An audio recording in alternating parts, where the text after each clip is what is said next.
Hi friends, welcome to Malarvanam. எல்லோரும் எப்படி இருக்கீங்க? ஹோப் எல்லோரும் நல்லா இருப்பீங்கன்னு நம்புகிறேன். நாங்களும் எல்லோரும் ரொம்ப நல்லா இருக்கோங்க. ஸோ இந்த வீடியோ எடுத்து கரெக்டாக 3 வாரம் ஆகிடுச்சின்னு நினைக்கிறேன். ஒரு வளைகாப்பு ஃபங்க்ஷனுக்கு காலையில் கிளம்பி போனப்போ எடுத்த வீடியோ தான் அது. இந்த டே வந்து எனக்கு பயங்கர பிஸியான டேங்க. இந்த டே மட்டும் இல்லை, இந்த நாளில் தான் ஆரம்பிச்சுது. கரெக்டாக என்னோடய ரெஸ்ட் இல்லாமல் போகிற நாள் வந்து இங்கே ஆரம்பித்து தான் இவ்வளோ டிலே ஆனது இந்த வீடியோ வாய்ஸ் ஓவர் கொடுக்குறதுக்கும். ஏன்னா ரெஸ்ட் இல்லாமல் இருந்ததுனால தான் சிக்கானேன். சிக்காகியுமே பார்த்தீங்க அப்படின்னா என்னால் ப்ராப்பராக ரெஸ்ட் எடுக்கவே முடியலை. ஸோ அதனால் ஆரம்பித்த முதல் நாள் இன்றைக்கி தான் வச்சுக்கோங்களேன். இன்றைக்கி ஆனால் நான் சிக்காகலை. ஸோ பிஸியாக ஒர்க் பண்ண ஆரம்பித்த முதல் நாள் இது. ஸோ வளைகாப்பு ஃபங்க்ஷனுக்கு தான் கிளம்பி போனேன். இங்கேருந்து கிளம்பி போகும்போது நம்ம தான் வாரம் வாரம் புடவை கட்டிகிட்டு இருக்கோமே இப்போலாம், அதனால் சரி இன்றைக்கி இந்த சுடிதார் போடலான்னு சொல்லிட்டு இந்த குர்தாவை நான் எடுத்து போட்டேங்க. ஆனால் அங்கே போனதுக்கப்புறம் உண்மையாலுமே ரொம்ப கஷ்டமாக இருந்துச்சு. ஏன்னா நான் எதிர்பார்க்கவே இல்லை எல்லோரும் புடவை கட்டிட்டு வருவாங்க அப்படின்னு சொல்லிட்டு. எனக்கு அங்கே போனோடனே ஐயோ, நான் வந்து நல்ல சுடிதார் தான் போட்டு போயிருக்கேன். ஆனாலும் அங்கே போய்ட்டு எல்லாரையும் பார்த்தோன்னே நம்ம நல்லா ட்ரெஸ் பண்ணலையோ, ஏன்னா புடவை கட்டலை அப்படின்றதுனால எனக்கு அந்த ஃபீல் வந்துருச்சு. இது வரைக்கும் எப்போயுமே எனக்கு அந்த ஃபீல் வந்ததில்லை. எப்போயுமே நான் ட்ரெஸ் பண்ணிட்டு போகிறேன் அப்படின்னா பயங்கர ஹாப்பியாக தான் ட்ரெஸ் பண்ணிட்டு போவேன். எனக்கு பிடிச்ச ட்ரெஸ் எனக்கு பிடிச்ச மாதிரி நான் போயிருக்கேன்ட்டு. ஆனால் அங்கே போய் தான் எனக்கு வந்து அந்த ஃபீல் வந்துச்சு. ஏன்னு தெரியல. ஏன்னா எல்லோரும் புடவை அப்படின்னாவே எல்லோரும் பயங்கர கலர்ஃபுல்லாக பயங்கர அழகாக இருப்பாங்கல்ல. ஸோ அதனால் எனக்கு அந்த மாதிரி எனக்கு தோணிடுச்சு. நீங்களும் பாருங்களேன், நான் எல்லாரையுமே காட்டியிருக்கேன். எல்லோரும் புடவை கட்டிட்டு அவ்வளோ சூப்பராக இருந்தாங்க. நான் மட்டும்தாங்க புடவை கட்டலை. எனக்கு ரொம்ப கஷ்டமாக இருந்துச்சு அன்றைக்கி. பேசிக்கிட்டே இந்த வீடியோவில் என்ன இருக்க போகுது அப்படின்றத சொல்ல மறந்துட்டேன். இந்த வீடியோவில் பார்த்தீங்க அப்படின்னா சண்டே அன்னைக்கு எங்களுக்கு வந்து ஃபுல் ரொட்டீன் வச்சுக்கோங்களேன். இன்றைக்கி ஈவினிங் பார்த்தீங்க அப்படின்னா எங்களோட தமிழ் ஸ்கூலில் வந்து புக்கு கொடுப்பாங்க. ஸோ அதனால் அது வந்து ஒரு கெட் டுகெதர் மாதிரி வைப்பாங்க. புக்கு வாங்கிட்டு மீட் அண்ட் க்ரீட் அப்படின்னு சொல்லிட்டு ஃபுட்டெல்லாம் அங்கே சேல் பண்ணலாம். ஸோ ஃபுட்டு வந்து வாங்கிட்டு போவாங்க. ஸோ அதுக்கான ஸ்டால் நம்மளும் எடுத்திருக்கோம் அப்படின்றதுனால நான் வந்து ஸ்நாக்ஸ் எல்லாம் பண்ணணும். அதனால் எனக்கு இந்த வேலையும் இருந்துச்சு. காலையில் தானே ஃபங்க்ஷன், ஈவினிங் ஸ்நாக்ஸ் தானே பண்ணணும் அப்படின்னு சொல்லிட்டு நான் டென்ஷன் இல்லாமல் தான் ஹாப்பியாக தான் கிளம்பி வந்தேன். எனக்கு இந்த வேலை செஞ்சதெல்லாம் எதுவுமே டென்ஷன் இல்லை. எனக்கு வந்து அங்கே போயிட்டு நம்ம சேரீ கட்டாமல் போயிட்டு அப்படின்றது மட்டும் தான் கஷ்டமாக இருந்துச்சு. மற்றபடி எனக்கு எல்லாமே ஹாப்பி தான். காலையில் 8:30 to 10:30 அப்படின்னு சொல்லி டைம் போட்டிருந்தாங்க. நான் என்ன யோசித்தேன் அப்படின்னா 10:30 ஒரு 11க்கு வீட்டுக்கு வந்துட்டால் கூட நம்ம வந்து எல்லா வேலையும் ஸ்டார்ட் பண்ணிடலான்னு யோசித்தேன். ஆனால் வீட்டுக்கு வரும்போது பார்த்திங்க அப்படின்னா 12:30 ஆகிடுச்சு. எல்லார் கூடயும் பேசிவிட்டு நின்று வளைச்சி ஃபோட்டோ எடுத்துகிட்டு ரொம்ப லேட் ஆக்கிட்டேன். இவங்களா வேலை இருக்குது வா போகலாம் அப்படின்னாங்க. எனக்கு எப்போயாவது ஒரு தடவை தான் நம்ம ஃப்ரெண்ட்ஸ் எல்லாரையும் ஒன்றா அது மாதிரி பார்க்குறோம். எனக்கு அதனால் நின்று ஜாலியாக பேசி கொஞ்சம் ஃபோட்டோலாம் எடுத்துகிட்டு அப்படி வந்தால் தாங்க பிடிக்கும். இங்கே மட்டும் இல்லைங்க, தமிழ் ஸ்கூல் போனால் கூட சரி, எனக்கு வந்து எல்லார் கூடயும் நின்று பேசிட்டு அப்படி தான் வர பிடிக்கும். நிறைய பேர் பார்த்திங்கன்னா ரொம்ப பரபரப்பாக ஓடுவாங்க. ஏன்னா அந்த சனிக்கிழமை ஓடிடுமாம்மா, ஸ்கூல்லேயே வந்து 1 மணி வரைக்கும் இருந்தோம் அப்படின்னா அவ்வளோதான், டேவே முடிஞ்சு போச்சு. அதனால் வேகமாக போகணும், எல்லா வேலையும் செய்யணும்பாங்க. ஆனால் எனக்கு வந்து அங்கே இருந்து கடைசியாக நாங்கள் டோரை சாத்திட்டு வரும்போது ஃப்ரெண்ட்ஸுக்கு பாய் சொல்கிற சந்தோஷம் வந்து எனக்கு எப்போயுமே ரொம்ப வந்து ஒரு பொக்கிஷம் மாதிரி. அதனால் நான் எங்கே போனாலும் சரி, எனக்கு அடுத்து வேலை இல்லை அப்படின்னா முடிஞ்ச வரைக்கும் நின்று டைம் ஸ்பெண்ட் பண்ணிட்டு தாங்க வருவேன். ஸோ இன்றைக்கும் பார்த்திங்க அப்படின்னா எனக்கு அவ்வளோ வேலை இருந்துச்சு. ஆனால் எல்லார் கூடயும் நின்று பேசிவிட்டு ஜாலியாக தான் வந்தேன். மனசார சொல்லுங்கள், இந்த மாதிரி வளைகாப்புக்கு கல்யாணத்துக்கெலாம் போகும்போது உங்களோட பேபி ஷவர், உங்களோட கல்யாணம் இதெல்லாம் நீங்கள் நினைக்காம வந்திருக்கீங்களான்னு மட்டும் எனக்கு சொல்லுங்கள். நான் எப்போ இந்த மாதிரி ஃபங்க்ஷனுக்கு போனாலும் சரி, ஒரு நிமிஷம் என்னோடய வளைகாப்பு, என்னோடய கல்யாணத்தில் நடந்தது ஏதாவது ஒரு சந்தோஷமான விஷயம் என் கண்ணு முன்னாடி அப்படியே வந்துட்டு போகுங்க. அது என்னமோ தெரியல, அதை நினைக்கும் போதே ஒரு சந்தோஷமாக தான் இருக்குன்னு வச்சுக்கோங்களேன். எல்லாரோட லைஃப்லேயும் நிறைய பிரச்சனைகள் எல்லாத்தையுமே கடந்து தான் வந்திருப்போம். கல்யாணத்தில் நிறைய பிரச்சனை இருந்திருக்கும், வளைகாப்பில் நிறைய பிரச்சனை இருந்திருக்கும், குழந்தை பிறந்ததுக்கப்புறம் பிரச்சனை இருந்திருக்கும். ஸோ எல்லாத்தையும் கடந்து தான் வந்திருப்போம். ஆனால் இந்த மாதிரி ஃபங்க்ஷனுக்கு போகும்போது பார்த்தீங்க அப்படின்னா அந்த பாசிட்டிவாக சந்தோஷமான மெமரிஸ் மட்டும் கண்ணு முன்னாடி ஒரு நிமிஷம் அப்படி வந்துட்டு அப்படியே ஒரு ஷேடோ மாதிரி வந்துட்டு போகுங்க. அது எவ்வளோ ஹாப்பியான ஃபீலில். எனக்கு அந்த மாதிரி மெமரிஸ் வந்து ரொம்ப ரொம்ப பிடிக்கும். உங்களுக்கும் அது மாதிரி இருந்துச்சு அப்படின்னா கண்டிப்பாக கீழே கமெண்ட்ஸில் சொல்லுங்கள். மார்னிங் பிரேக்ஃபாஸ்ட்டுக்கு வைக்கிற ஃபங்க்ஷனுக்கு வந்து போனதே இல்லைன்னு வச்சுக்கோங்களேன். ஒரு வீடு குடி போகிறதுக்கு போவோம். ஆனால் அப்போ கூட பார்த்திங்க அப்படின்னா லேட் ஆகிடும். நம்மளால் வந்து அங்கே ரொம்ப நல்லா இருந்து பீஸ்ஃபுல்லாக சாப்பிட்டுட்டு அந்த மாதிரிலாம் வர மாதிரி இருக்காது. ஆனால் இது இந்த ஃபங்க்ஷன் என்னமோ ஃபஸ்ட்டு டைம் இந்த மாதிரி காலையில் ஒரு இது அட்டன் பண்ணுற மாதிரி இருந்துச்சுங்க. நல்ல சூப்பர் சாப்பாடுன்னு வச்சுக்கோங்களேன். சட்னி கொஞ்சம் அதிகமாகிடுச்சு, இட்லி 2 வச்சுக்கலான்னு சொல்லிட்டு, அப்புறம் பூரி அதிகமாகிடுச்சு, கொஞ்சம் போய் கிழங்கு வச்சுட்டு வரேன்னு சொல்லிட்டு, அப்புறம் பொங்கல் சூப்பராக இருக்குது, அது கூட வடை வச்சு சாப்பிட்லாம். இப்படி ஒன்றுக்கு ஒன்றுன்னு சொல்லியே அன்றைக்கி வந்து நான் 2 பிளேட் சாப்பிட்டேன். கவன் பிளேட்டையும் சேர்த்து அவனுக்கு எடுத்துகிட்டு போனேன். அவன் அவ்வளோ சூப்பராக சாப்பிடல, அதனால் அவன் பிளேட்டையும் சேர்த்து நான் சாப்பிட்டேன். ரொம்ப ரொம்ப நல்லா இருந்துச்சுங்க ஃபுட்டு. அதுவும் இந்த மாதிரி பிரேக்ஃபாஸ்ட்லாம் நமக்கு வந்து கனவு மாதிரி எல்லாமே ஒரே பிளேட்டில் இருக்கிறது பயங்கர ஹாப்பியாக இருந்துச்சுங்க. அப்புறம் அன்றைக்கி உங்களுக்கு பர்த்டேன்னு சொல்லிட்டு கேக்கெல்லாம் வெட்டி ஹாப்பியாக பசங்க எல்லோரும் விஷ் பண்ணி ஜாலியாக என்ஜாய் பண்ணிட்டு வந்தாங்கங்க. நிறைய இப்போ இந்த வீடியோ எடிட் பண்ணும்போது தான் எனக்கு இன்னும் நிறைய மெமரிஸ் வருது. அன்றைக்கி நம்ம இதெல்லாம் பார்த்தோம்ல, இதெல்லாம் செஞ்சோம்ல அப்படின்னு சொல்லிட்டு 2 வாரமாக சிக் அப்படின்றதுனால எல்லாத்தையுமே மறந்துட்டேன். கோமாக்கு போன மாதிரி ஆகிட்டேன் நான். நீங்களே பார்த்தீங்கல்ல எவ்வளோ சூப்பராக எல்லோரும் கலர்ஃபுல்லாக சாரீ கட்டிட்டு எப்படி இருக்காங்கன்ட்டு. நான் மட்டும் தாங்க சுடிதார் போட்டு போயிட்டேன். ரொம்ப கஷ்டமாக இருந்துச்சு. பட் நெக்ஸ்ட் டைம் இனிமேல் எந்த ஒரு இந்தியன் ஃபங்க்ஷன்னாலும் சரி நம்ம வந்து புடவையோடு தான் போகணுன்னு முடிவு பண்ணிட்டேங்க. ஹாப்பியாக அங்கேருந்து கிளம்புன மாதிரி தான் உங்களுக்கு தெரியும். ஆனால் இப்போயும் நான் கிளம்பலை. நான் நின்று ஃபோட்டோலாம் எடுத்துகிட்டு இருந்தோங்க. வெளியில் போய் நின்று எடுத்து ஃபோட்டோ இந்த பக்கம் சைடில் அங்கே நின்று எடுத்து கிளம்பும்போது பார்த்தீங்க அப்படின்னா 11:45 12 ஆகிடுச்சிங்க. அப்புறம் இங்கேருந்து வீட்டுக்கு போகிறதுக்கு வந்து 20 to 25 மினிட்ஸ் ஆச்சு. ஸோ அதனால் அப்படியே பொறுமையாக போயிட்டுருந்தேன். அப்புறம் வீடியோவோட ஸ்டார்டிங்கில் பார்த்துருப்பீங்க, நான் வந்து கார் ஓட்டாத பக்கம் தான் போய் உட்காந்தேன். அவர் வரத்துக்குள்ளார போயிட்டு நம்ம போய் உட்காந்துடலாம் அப்படின்னு சொல்லிட்டு. ஆனால் வந்த உடனே இல்லை, என்ன அந்த பக்கம் போய் உட்கார்றேன், இந்த பக்கம் வந்து ஓட்டுற பக்கம் வந்து உட்காரு அப்படின்ட்டாங்க. இல்லைங்க நீங்கள் ஓட்டுங்கப்பா அப்படின்னு சொல்லிட்டு பவ்யமாக கூட சொல்லி பார்த்தேன். நீ பவ்யமாக சொன்னாலும் சரி, பரவசமாக சொன்னாலும் சரி, நீ தான் வண்டியை ஓட்டணும் அப்படின்ட்டாங்க. பட் இருந்தாலும் விடாமுயற்சி விஸ்வரூப வெற்றின்ற மாதிரி உட்காந்து வண்டி ஓட்டிட்டு பத்திரமா போயிட்டு பத்திரமா வந்துட்டாங்க. ரிட்டன் வரும்போது நான் தான் ஓட்டினேன். இனிமே தான் அப்படின்ற மாதிரி வேலை இனிமே தாங்க ஸ்டார்ட் ஆகுது. கிட்டத்தட்ட 4 எல்பி வந்து பருப்பு ஊற வச்சுருக்கேன், உளுத்தம் பருப்பு வந்து. ஸோ அதை 2 கிரைண்டர்லேயும் போட்டு ஆட்டி எடுக்கணும். 3 நடை போட்டு எடுத்தாங்க. ஸோ இந்த கிரைண்டரில், பெரிய கிரைண்டரில் பார்த்தீங்க அப்படின்னா 2 தடவை, அந்த கிரைண்டரில் 1 தடவைன்னு சொல்லிட்டு 3 நடை போட்டு எடுத்தேன் 4 எல்பிக்கு. வடை எவ்வளோ வந்துச்சு அப்படின்னு சொல்லிட்டு சிங்கிள் கவுண்ட் எடுக்கலை. ஆனால் ஊற வச்சது பார்த்தீங்க அப்படின்னா 4 எல்பி தான் ஊற வச்சேன். இன்றைக்கி ஐட்டம் என்னென்ன செய்ய போகிறேன்னு பார்த்தீங்க அப்படின்னா மெதுவடை, சுழியும், அதுக்கப்புறம் பஜ்ஜி, மசால் வடை. ஸோ மசால் வடைக்கானதை சரண்யா வந்து ஊற வச்சுட்டு வந்து அரைச்சிட்டு வந்துடுவாங்க. அதுக்கப்புறம் செய்கிறது எல்லாமே பார்த்திங்க அப்படின்னா நம்ம வீட்டில் தான் செய்ய போகிறோம். 2 பேரும் சேர்ந்து தான் செய்ய போகிறோம்.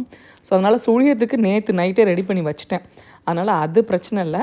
மற்றபடி இந்த மாவை அரைச்சி எல்லோரும் ஒன்று சேர்ந்து அந்த கேப்பில் நம்ம சுழியம் போட்டு எடுத்துடலாம் அப்படின்னு சொல்லிட்டு யோசிச்சுட்டு இருந்தேங்க. ஆனால் வந்ததே லேட்டாக 1 hour அங்கே டிலே ஆச்சா. அதனால் என்ன பண்ணேன், சரி ஓகே பொறுமையாக எல்லாத்தையும் ரெடி பண்ணிவிட்டு அதுக்கப்புறமா நம்ம வந்து போட ஆரம்பிக்கலாம். ஏன்னா அடுப்பு வந்து பார்த்திங்க அப்படின்னா பெரிய அடுப்பே 3 அடுப்பு இருக்குது வெளில வைக்கிறது. ஆனால் பாத்திரம் தான் அந்தளவுக்கு என்கிட்ட பெரிய பாத்திரம் இல்லை. பட் இருந்தாலும் வச்சு மேனேஜ் பண்ணிடலாம் அப்படின்னு சொல்லிட்டு டென்ஷன் மட்டும் ஆகக்கூடாது அப்படின்ட்டு பொறுமையாக வேலை செஞ்சுட்டு இருந்தேங்க. எனக்கு எப்போ டென்ஷன் ஆகும் தெரியுங்களா, அந்த கடைசி 1 மணி நேரம் நான் ஒரு பிளான் வச்சுருப்பேன்ல, இந்த டைமுக்குள்ளே இந்த வேலை முடிஞ்சிடணும் அப்படின்னு சொல்லிட்டு, அந்த கடைசி 1 மணி நேரத்துக்குள்ளே அந்த வேலையை முடிக்க முடியாதுன்னு என் மைண்டுக்கு தெரிஞ்சிச்சுன்னு வச்சுக்கோங்களேன். அப்போ தாங்க பயங்கர டென்ஷன் ஆகி கொஞ்சம் படபடப்பாயிருவேன். அந்த மாதிரி டைமில் வந்து ஹஸ்பண்ட் வந்து டபுள் மடங்காக ஹெல்ப் பண்ணிடுவாங்க. நான் சொன்னால் தான் செய்யணும்னு இல்லாமல் கடகடன்னு வந்து ஹெல்ப் பண்ணிடுவாங்க. அந்த மாதிரி நேரத்தில் கை கொடுத்து தூக்கிடுவாங்கங்க. ஆனால் இன்றைக்கி என்ன ஆச்சு அப்படின்னா, ஓரளவுக்கு வந்து டைமை வந்து என்னால் வந்து கரெக்டாக கொண்டு போக முடியல. அதனால் என்ன பண்ணோம், போட்டதெல்லாம் எடுத்துகிட்டு நீங்களும் வந்து அவங்க சரண்யா வீட்டுக்காரர் வந்து கிளம்புங்க அப்படின்னு சொல்லிட்டோம். நானும் சரண்யாவும் அதுக்கப்புறம் பஜ்ஜி மட்டும் போட்டுட்டு இருந்தோங்க. அந்த பஜ்ஜி போடுறதுக்கு ஒரு 1/2 மணி நேரம் ஆச்சு. அவங்க போய் ஒரு 1/2 மணி நேரம் கழிச்சு தான் கிளம்பணும். எவ்வளோ அவசரமாக கிளம்பியிருந்தோம் அப்படின்னா, அதெல்லாம் வந்து வார்த்தையால் சொல்லவே முடியாதுங்க. அவ்வளோ என்ன சொல்கிறது, கடன்னு இதை எடுத்து போடு, அதை எடுத்து போடு, எடு வா போகலாம் அப்படின்ற மாதிரி அவ்வளோ அவசரமாக ஓடணும். அந்த டைம் ஓடும்போது தோணும், இதெல்லாம் நமக்கு தேவையா அப்படின்னு சொல்லிட்டு. ஆனால் அது ஒரு எக்ஸ்பீரியன்ஸ். அதை பற்றி நினச்சி பார்க்கும்போது, அதுக்கப்புறம் அதை நினச்சி சிரிக்கும் போது இருக்கிற சந்தோஷம் இருக்குது பாருங்கள், சான்ஸே இல்லைங்க. அதெல்லாம் கடையில் போய் விலை கொடுத்தா கூட கிடைக்காது அந்த அனுபவம்லாம். ஒரு வழியாக கிரைண்டரில் உளுந்து போட்டுட்டேன். ஸோ இதுக்கப்புறம் ட்ரெஸ் சேஞ்ச் பண்ணோம் அப்படின்னா அதுக்குள்ளே மாவு அரைக்கிறதுக்கு லேட் ஆகாதுன்னு சொல்லிட்டு மேலே வந்துட்டேங்க. மேலே எப்படி வச்சுருக்கேன் பாருங்கள். ஏன்னா கடைசி நேரம் வரைக்கும் புடவையா சுடிதாரான்னு எனக்கு செலக்ட் பண்ணவே டைம் ஆகிடுச்சு. அதனால் இதை போட்டால் நல்லாயிருக்குமா, அதை போட்டால் நல்லாயிருக்குமான்னு சொல்லிட்டு ஃபுல்லாக மிஸ்ஸி ஆக்கிட்டு போயிட்டேன். இப்போ இதை க்ளீன் பண்ணேன் அப்படின்னா தான் எனக்கு கொஞ்சம் பேர் ரிலாக்ஸாக என்னால் வேலை செய்ய முடியும். ஸோ அதனால் எடுத்த பொருளை அந்த இடத்துல வச்சுட்டேன் அப்படின்னா கொஞ்சம் ஈஸியாக இருக்கும் அப்படின்னு சொல்லிட்டு கடன்னு எடுத்து அடுக்கிட்டு இருக்கேங்க. என்றைக்காவது அன்பிளான்டாக கிளம்பும்போது இந்த மாதிரி கண்டிப்பாக மிஸ்ஸி ஆகிடும். ஆனால் என்ன பண்ணுவேன் அப்படின்னா, ஃபங்க்ஷன்லாம் போயிட்டு வந்ததுக்கப்புறம் கொஞ்சம் ரிலாக்ஸ் பண்ணிவிட்டு ஒரு 10 மினிட்ஸ் இதுக்காக ஒதுக்கி கரெக்டாக எது எங்கே வைக்கணும் அப்படின்னு சொல்லி பார்த்து கரெக்டாக அந்த இடத்துலையே வச்சுருவேன். சேஃப்டி பின் முதற்கொண்டு பர்ஃபெக்டாக எடுத்து வச்சிட்டேன் அப்படின்னா தான் எனக்கு கொஞ்சம் டென்ஷன் இல்லாமல் இருக்கும். ஸோ அதனால் எல்லாத்தையுமே பர்ஃபெக்டாக எடுத்து வச்சுட்டு வேலை செய்கிறதுக்கான தகுந்த உடையை போட்டுக்கிட்டு கம்ஃபர்டபுளாக கிளம்பிட்டேங்க. ஸோ முடியை வாரி கட்டிட்டோம் அப்படின்னாவே நமக்கு பெரிய டென்ஷன்லேருந்து விடுபட்ட மாதிரி ஒரு சந்தோஷமாக இருக்கும். ஸோ எல்லா வேலையும் முடிச்சிட்டேன். சண்டே இல்லையா, அடுத்த நாள்லேருந்து தான் ஸ்கூல் ஸ்டார்ட் ஆகுது. ஸோ அதனால் பசங்களுக்கு தேவையான வீக் டேஸ்க்கான தேவையான எல்லா ட்ரெஸ்ஸையும் எடுத்து வச்சுட்டேன் நெக்ஸ்ட் வீக்குக்கு ஃபுல்லாக. ஸோ பசங்க ரூமையும் ஃபுல்லாக க்ளீன் பண்ணிட்டேன். கீழே இருக்க ட்ரெஸ் எல்லாமே பார்த்திங்க அப்படின்னா அடுத்த வாரத்துக்கு அவங்க ஒவ்வொரு நாள் போட்டு போகிறதுக்கான ட்ரெஸ்ஸை நான் எப்போயுமே சண்டே வந்து எடுத்து வச்சுருவேன். ஸோ காலையில் எழுந்திரிச்சு அந்த கிளம்புற டென்ஷன் இருக்காது அப்படின்றதுனால. அப்புறம் இந்த பக்கம் வந்து மாவுக்கு அப்படியே தண்ணி தெளித்து தானே ஆட்டணும் உளுத்தம்பருப்புக்கு. ஸோ அதனால் கரெக்டாக தெளிச்சுட்டு இருந்தேங்க. அப்புறம் உப்பு வந்து பார்த்திங்க அப்படின்னா உளுத்தம்பருப்புக்கு மாவு அரைக்கும் போது உடனே போட்டு அரைக்கக்கூடாது. ஏன்னா மாவு வந்து நீத்து போயிடும்னு சொல்லுவாங்க. வலிக்கிறதுக்கு முன்னாடி உப்பு போடலாம். அப்படி இல்லை நிறைய குவான்டிட்டி அரைக்கிறீங்க அப்படின்னா நீங்கள் மாவெல்லாம் வலித்து முடிச்சதுக்கப்புறம் உப்பு போட்டிங்க அப்படின்னா கரெக்டாக இருக்குங்க. சைடில் வந்து ரிட்டன் கிஃப்ட் வாங்கிட்டு வந்தோம் இல்லையா, ஸோ அதை எல்லாத்தையுமே எடுத்து வச்சுட்ருந்தேன். எப்போயுமே எனக்கு இந்த வளைகாப்பில் கொடுக்குறதுல பார்த்தீங்க அப்படின்னா வளையல் கொடுப்பாங்கல்ல, அதை நான் வந்து ஃபஸ்ட்டு வந்தோடனே எடுத்து கையில் போட்டுருவேங்க. அது ஏன்லாம் எனக்கு தெரியாது. எப்போயுமே சரி, இந்தியாவில் இருந்தாலும் சரி, இங்கே இருந்தாலும் சரி, வளைகாப்புக்கு போகும்போது வளையல் கொடுக்குறாங்க அப்படின்னா அதை எடுத்து கையில் போடுறது ஒரு பழக்கமாகவே எனக்கு போயிடுச்சு. இப்போயும் அதே தான் பண்ணேன். எனக்கு வந்து குட்டி சைஸ், எவ்வளோ குட்டி சைஸ் வளையல் கொடுத்தாலும் கைக்கு போயிடும். அந்த எலும்பில் வந்து மாட்டாதுன்னு சொல்லுவாங்க. ஸோ அதனால் வளையல் சைஸ் வந்து சிலது பெருசாக இருக்கும், சிலது சின்னதாக இருக்கும். எப்படி இருந்தாலும் சரி கையில் எடுத்து போட்டுருவேன். இதுக்காக வாங்கிட்டு வந்த மளிகை ஜாமான் எல்லாத்தையுமே ஒன்று ஒன்றா எடுத்து வச்சுட்டு இருந்தேங்க. ஆயில் முதற்கொண்டு எல்லாமே வாங்கிட்டு வந்துட்டோம். எல்லாமே அப்போ ஃப்ரெஷ்ஷாக கடையில் வாங்கிட்டு வந்தது தான். ஸோ எல்லாத்தையும் எடுத்து ஒன்று ஒன்றா வச்சிட்ருந்தேன். எனக்கு என்னென்ன வேலை செய்யணும் அப்படின்னா, வடைக்கு மாவு அரைச்சி முடிச்சதுக்கப்புறம் பார்த்திங்க அப்படின்னா தயிர் வடை கொஞ்சம் போடலான்ற பிளான் அந்த மெது வடையிலேயே. ஸோ அதனால் தயிர் வடைக்கு பார்த்திங்க அப்படின்னா தயிர் எடுத்து இது பண்ணி வைக்கணும். தயிர் வந்து துவச்சி வச்சு தான் போனேன். அது வந்து தோஞ்சிருச்சு. ஆனால் தயிர் வடைக்கு வந்து தயிரை வந்து ரெடி பண்ணணும். மிக்சியில் அடிச்சுட்டு அதுக்கப்புறம் ஜீரகம், சர்க்கரை எல்லாமே போட்டு ரெடி பண்ணணும் அப்படின்றதுனால சைடில் அந்த வேலை. அதுக்கப்புறம் தேங்காய் சட்னி அரைச்சி எடுக்கணுங்க. தேங்காய் சட்னிக்கு அப்புறம் வடைக்கு தேவையான கொத்தமல்லி அதெல்லாம் கட் பண்ணி போடணும் மசால் வடைக்கு. ஸோ சைட் பை சைடு ஒவ்வொரு வேலையாக கரெக்டாக பிளான் பண்ணி பர்ஃபெக்டாக செய்ய ஆரம்பிச்சிட்டேன்.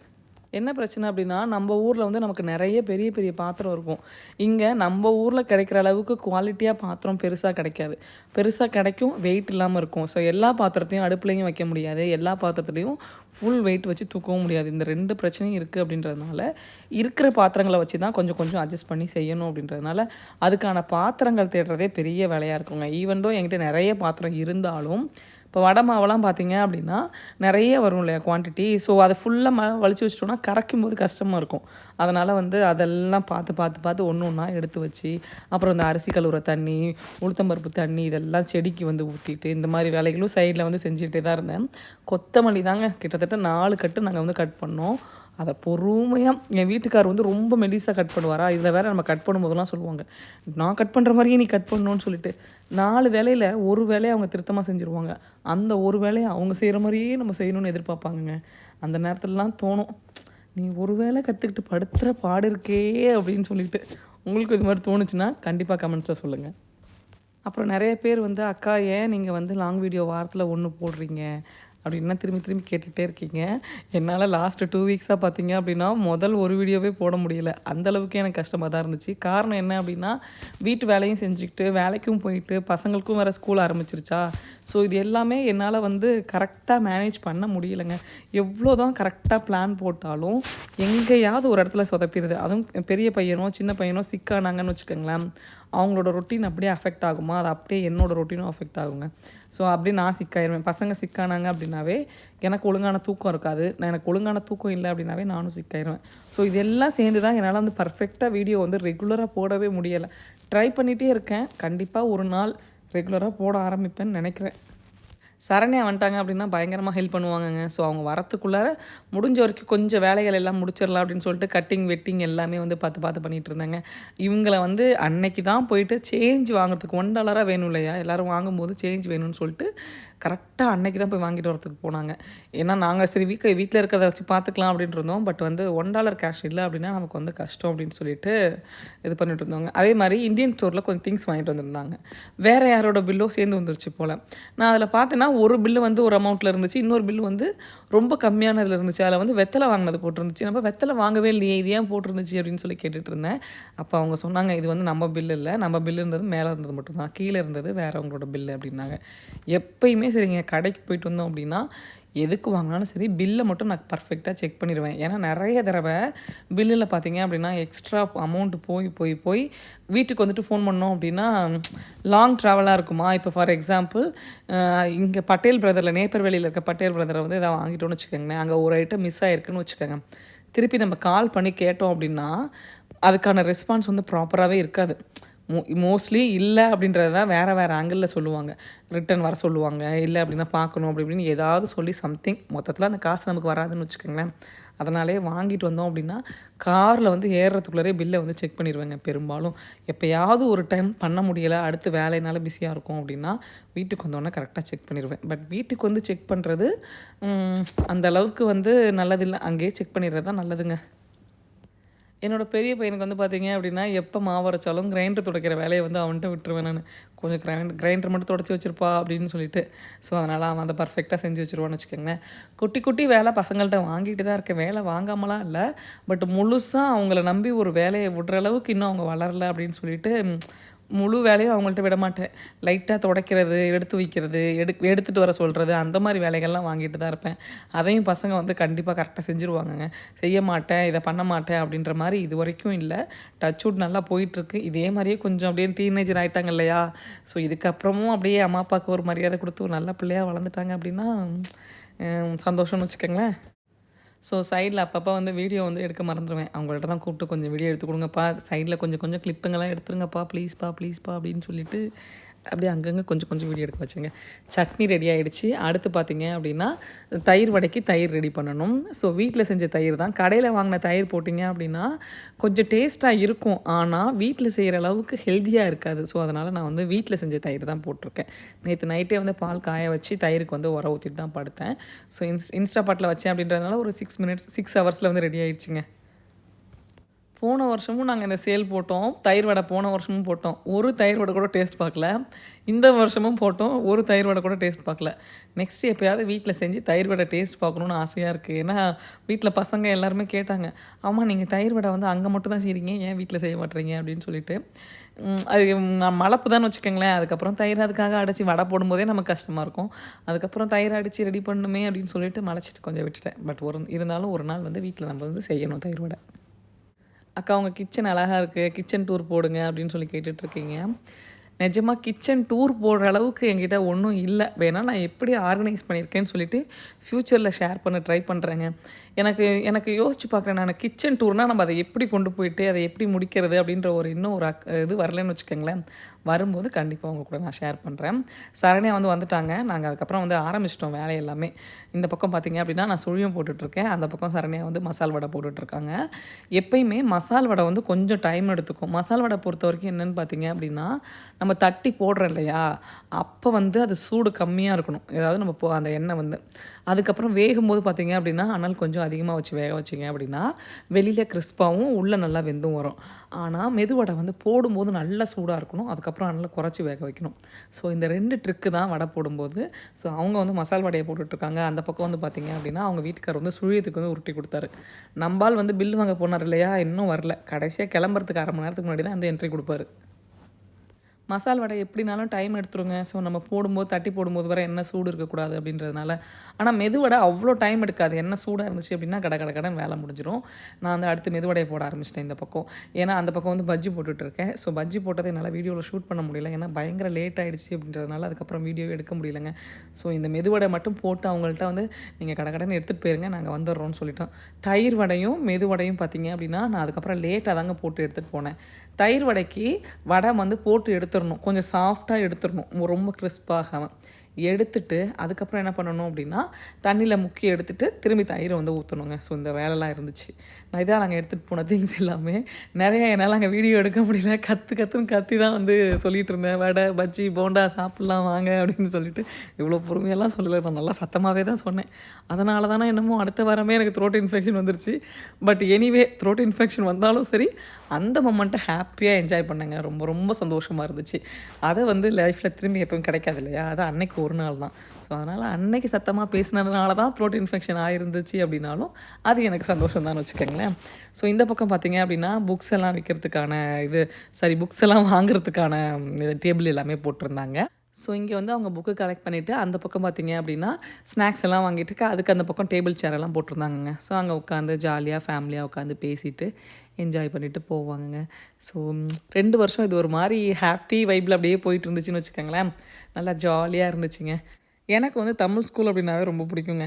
சாட்டர்டே அங்கே போகிறது, பசங்க எல்லாத்தையும் பார்த்துட்டு வர்றது. அதுக்கப்புறமா நான் ஈவன் சொல்லப்போனால் நம்ம நிறைய மக்கள் பார்க்கலாம். வீட்டுக்குள்ளாரே அடைஞ்சு கிடப்போம் அந்த குளிருக்கு. அங்கே போயிட்டு நிறைய பேரை பார்க்கும்போது அது ஒரு மாதிரியான ஒரு சந்தோஷங்க. எனக்கு எல்லார் கூடயும் இருந்து நின்று பேசிட்டு கடைசியாக வர்றது தான் பிடிக்கும். நிறைய பேர் வந்து விட்ட உடனே ஓடுவாங்க. ஏன் இப்படி ஓடுறாங்க? ஏன் இவ்வளோ பரபரப்பு? சாட்டர்டே லீவு தானே, ஜாலியாக அன்றைக்கி ஒரு நாள் இருந்துட்டு போகலாமே. மேக்ஸிமமே அங்கே 12:30 வரைக்கும் தாங்க இருக்க முடியும். அதுக்கு மேலே அங்கே இருக்க முடியாது. ஸோ என் ஹஸ்பண்ட் லைப்ரரி அப்படின்றதுனால ஒரு வாரம் விட்டு ஒரு வாரம் வந்து லைப்ரரிங்க. ஸோ என்ன பண்ணுவோம் அப்படின்னா அங்கேவே தான் இருப்போம். 12:30 தான் ஒரு வாரத்துக்கு முன்னாடி. ஒரு வாரம் வேணால் நம்ம சீக்கிரமாக கிளம்பலாம். அடுத்த வாரம் பார்த்திங்க அப்படின்னா 12:30 புக்கெல்லாம் எடுத்து வச்சுட்டு தான் நம்ம கிளம்பி ஆகணும். ஸோ அதனால் எங்களுக்கு அந்த மாதிரி அங்கே இருந்து எல்லாரையும் மீட் பண்ணி பேசிட்டு வர்றது ரொம்ப ரொம்ப பிடிக்கும். நிஜமாலுமே என் ஃபேஸ் பாருங்கள், அவ்வளோ ஹாப்பியாக இருந்துச்சு. என்னோடய காலேஜ் டேஸில் எங்கள் ஸ்கூலில் வந்து பார்த்திங்கன்னா சேல்ஸ் டேன்னு சொல்லி ஒன்று இருக்கும். அப்போ வந்து இந்த சுண்டல் வாங்குறது, சமோசா விற்கிறது, இந்த மாதிரி வேலையெல்லாம் செஞ்சிட்ருப்போம். ஸோ எனக்கு அதெல்லாம் ஞாபகம் வந்துட்டு போச்சு. நிஜமாக அவ்வளோ ஹாப்பியாக கூப்பிட்டு வந்து விற்றுட்ருந்தேன். எல்லோரும் சொன்னாங்க த்ரோட் இன்ஃபெக்ஷன் வரப்போகுதுன்னு சொல்லிட்டு. அன்னைக்கு கற்றுனதுனால தான் அந்த த்ரோட் இன்ஃபெக்ஷன் அப்படின்னா அதுவும் எனக்கு ஹாப்பி தான் வச்சுக்கோங்களேன். ரொம்ப ஹாப்பியாக என்ஜாய் பண்ணி தான் அந்த இடத்துல வந்து நான் இருந்தேன். அதனால் எனக்கு ரொம்ப ரொம்ப ஹாப்பியாக இருந்துச்சு, ஜாலியாக இருந்துச்சுன்னு வச்சுக்கோங்க. வாய்ஸ் ஓவர் கொடுக்கும்போது கூட அன்னைக்கு அங்கே நினச்சி சந்தோஷப்பட்டு தான் நான் வாய்ஸ் ஓவர் கொடுத்துட்ருக்கேன். ஸோ அவ்வளோதாங்க, வீடியோவோட கடைசிக்கு வந்துட்டோம். ஹோப் இந்த வீடியோ உங்களுக்கு எல்லாருக்கும் ரொம்ப பிடிச்சிருக்குன்னு நினைக்கிறேன். பிடிச்சிருந்துச்சு அப்படின்னா கண்டிப்பாக நம்ம சேனலை மறக்காமல் லைக் பண்ணி, ஷேர் பண்ணி, சப்ஸ்கிரைப் பண்ணுங்கள். அடுத்து என்ன மாதிரி வீடியோஸ் வேணும் அப்படின்றத மறக்காமல் எனக்கு கீழே கமெண்ட் செக்ஷனில் சொல்லுங்கள். நிறைய பேர் இங்கே இருக்கிற ஸ்கூலோட வீடியோஸ் கேட்டிருக்கீங்க. கண்டிப்பாக சீக்கிரமாக அப்லோட் பண்ண ட்ரை பண்ணுறேங்க. அதுக்கப்புறம் எல்லா வேலையும் முடிச்சுட்டு நைட்டு தூங்கும்போது இந்த டேவை நினச்சி சந்தோஷமாக தூங்குவோம் இல்லையா, அந்த மாதிரியான ஒரு நாள் தான் எனக்கும். இதே மாதிரி உங்கள் லைஃப்பில் ஏதாவது ஹாப்பியான மொமெண்ட் இருந்துச்சு அப்படின்னா கண்டிப்பாக எனக்கு கீழே ஷேர் பண்ணுங்கள். எல்லாருமே சந்தோஷமாக இருக்கலாம்.